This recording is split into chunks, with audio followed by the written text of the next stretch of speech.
Itti aanu ammoo waa'ee Dirlis Ertugrul yookaan du'aa ka'uu Ertugrul kan jedhamu irratti ibsa waa'ee kanaa hedduu shororkeessee jira. Namoota hedduutti gaafilee garaagaraa uumeeti jira. Mee waa'ee isaa kana xiqqoo isiniif haa ibsu.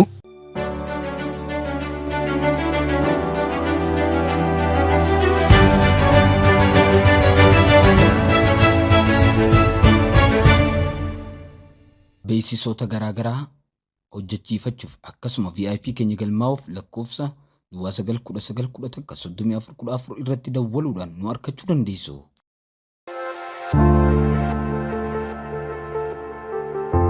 Horoo Riikard Dibbakee. Egaa haasaa waa'ee mootummaa maqaa Dirlis Ertugrulii fi yookaan Dirlis Ertugrul jechuun waa'ee maaliiti waan jedhamu irratti tokko isinii hima. Mee waa'ee isaarraa kan ka'e jechuudha waan ummata keessatti baay'ee haasawamaa jiru. Dirlis Ertugrul jechuun maali? Maaliif du'aa ka'uu jettee hiikta yookaan waamtee maqaa kana moggaafta? Haasoo kanarratti gabaabaa isiniif dhiyeessame waan gabaabaa. Maqaan Dirlis jechuu kun maali yoo jettanii gaafattan gaafiin kun kan nama hedduudha amma gaafii kana hedduu gaafachaa jiranii. Dirlis jechuun afaan Turkiiti. Yoo gara afaan keenyatti hiiknee du'aa ka'uu jechuu ni danda'a. Yookiin jechuu du'aa ka'uu jechuun kunilleen ka'umsa jechuullee ni ta'a.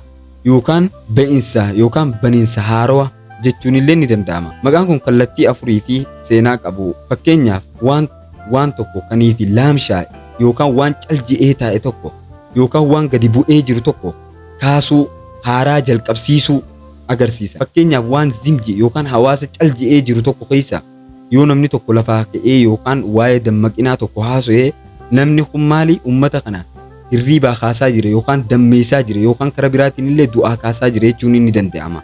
Mee Ertugrul jechuun maal jechuudha? Ertugrul Gaazii jechuun abbaa Usmaan Gaaziiti yookaan Usmaan Gaaziiti inni. Usmaan Gaaziin immoo nama mootummaa guddaa ta'ee fi mootummaa Usmaan yookaan Ottoman Empire kan jedhamee beekamu addunyaa guutuurratti hundeessuudhaan beekama.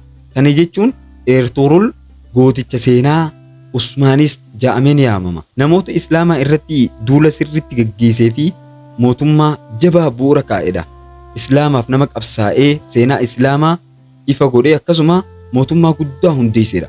Mootummaan guddaan Ottoman Empire odoonii fi Usmaan mootummaan Ottoman kun odoo Ertugrul jiraachuu baatee hin hundaa'u.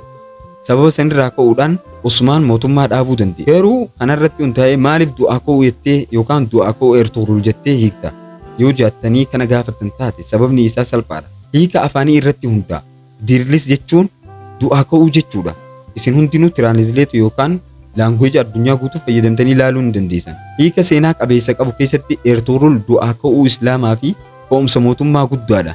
Fakkeenyaaf nama Islaamaaf qabsaa'e yeroo jechuun nama seenaan odoo shaffanamee jiru odoo namni hin dammaqin seenaa lafaa kaasee Islaamummaa babal'isee fi ka'umsa mootummaa Ottoman Empire yookaan Ottoman Empire yookaan Usmaan Turkii kana kan nuti amma daawwachaa jirru kana jechuudha. Ka'umsa mootummaa guddaa kanaati inni. Afaan keenya guddisuudhaaf hiikni afaan Oromootiin kennamu afaan keenyaaf kabaja guddaa nuuf kenna. Saniif afaan keenya hiika kennuuf hin dirqamaa jechuudha. Afaan keenya qofa miti akkuma afaan Ingiliis keessatti maqaan kun Resurrection jedhamee yookaan Resurrection Ertugrul jedhamee hiikamu.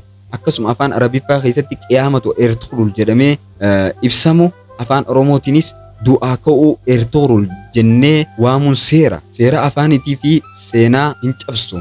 Hiikni afaan tokko gara biratti geeddaramee ilaalamuu beekumsaa fi wal hubannaa uumuuf kana qofa osoo hin taane afaan keenya keessatti seenaa jabaa tokko fudhachuu fi dabarsuuf baay'ee nu gargaara. Xumura irratti garuu du'aa ka'uu jechuun ka'umsaa fi abdiidha.